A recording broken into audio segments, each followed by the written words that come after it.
Of all the great figures in psychology, perhaps Sigmund Freud is the most important.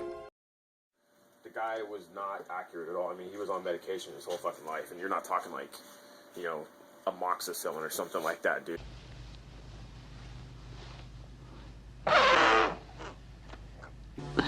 You're talking like heavy opiates that seriously alter your brain chemistry for your entire life. And the guy's supposed to be taken seriously as like a, you know, a scientific prophet.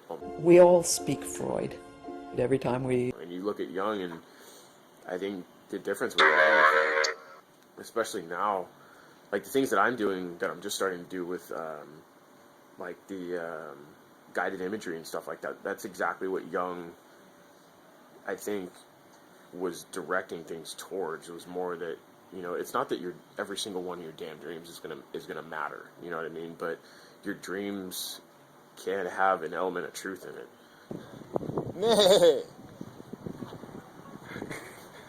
So what's up? What's up? That's beautiful. Beautiful day. It is. And they can really help, I think, heal a lot of things if you pay attention properly and if you have a good guide.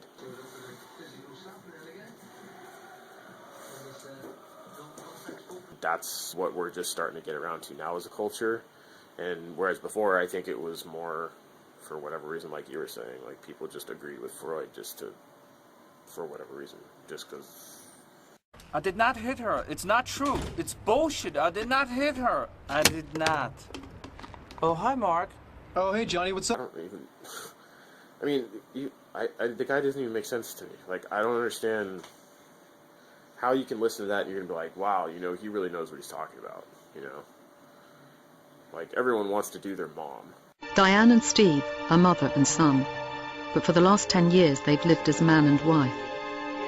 Diane was just 14 when she gave birth to Steve and was immediately forced to give him up for adoption.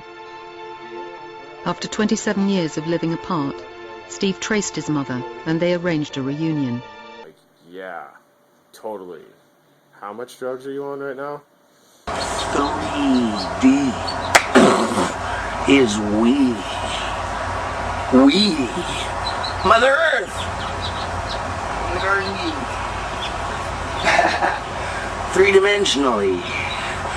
We trap every thought, every thing we ever did or said. Eternally. Some people think I've never wanted that in my entire life, dude. I can tell you that right now, dude. Hey, Tazzy, old devil. You sure toss a mean salad. To be honest, I'm always honest, especially now. I've had a dream. I know I was probably with my mom, being intimate, and I don't know. I guess maybe I have thought about that before. And where does that come from?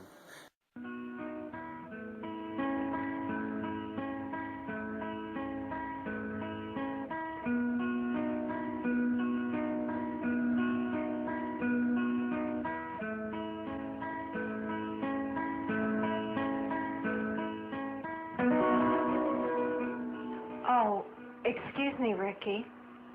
Ricky, I did see what you were doing. It felt good, didn't it? It's all right. We all have feelings like this sometimes. I'm just glad you're doing this in the privacy of your own room. When you're a little bit older, we'll have to talk more about these feelings and what causes them and how we can control these feelings. I'm sorry I intruded on your privacy. I'll be sure to knock next time, okay?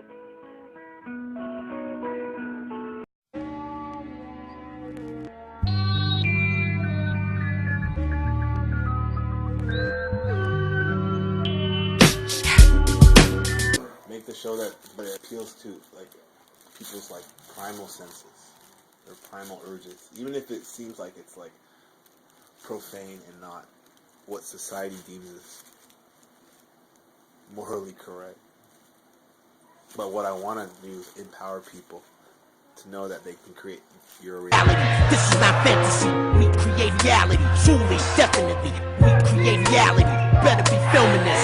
We create reality. Worlds I love to see. We create our own realities. Just have to be careful. Yeah. Why do I gotta be careful? Please. This is awesome. This feedback. If you're gonna be raunchy, you know, just I mean, you got to make sure you're careful about where you're raunchy, I guess, so you don't piss off somebody that calls the authorities. And welcome back to Hannity and Combs. It's called the Stop Snitching Campaign, and it is taking urban communities by storm. The purpose? Do not cooperate with police on a crime that you witness, no matter how bad. And you get in trouble to turn into a night there. Right. They're eating her. And then they're going to eat me. Oh my God! I'm gonna balance that by defining what raunchy is first. I start pulling back. No, I'm not gonna let myself. And then somehow, whatever let go, something snapped in my brain, and all of a sudden, it was in, completely in, and I loved it. It was like, what the fuck is going on? I fit it. Okay, first I fit it, then I love it, and then he's fucking me hard. He gave it to me. It was not a pussy. There was no like, I'm gonna hold back and I know that you haven't had a dick this big. It was, no, you're gonna take it and you're gonna love it. And I did, and my whole body was shaking and I couldn't breathe. And I think at one point I was drooling on myself. Like, it was, at that moment I knew that I had really experienced something that I never thought I would ever experience in my life. I had had dicks in my ass, nothing that big and nothing that intense. And I honestly didn't know I could do it. By observing situations that are considered raunchy. From afar or jumping back into it? Like jumping right into it?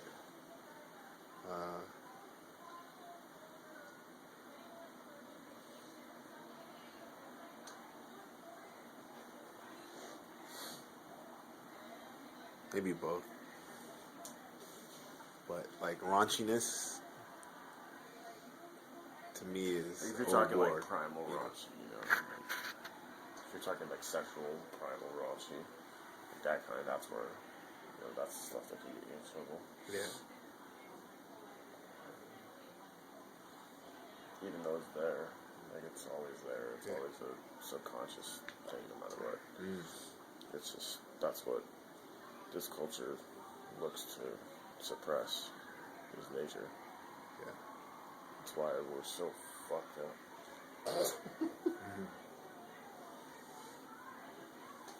Because why? Because this is what we're meant to do. Fuck shit up. Why? It's just because.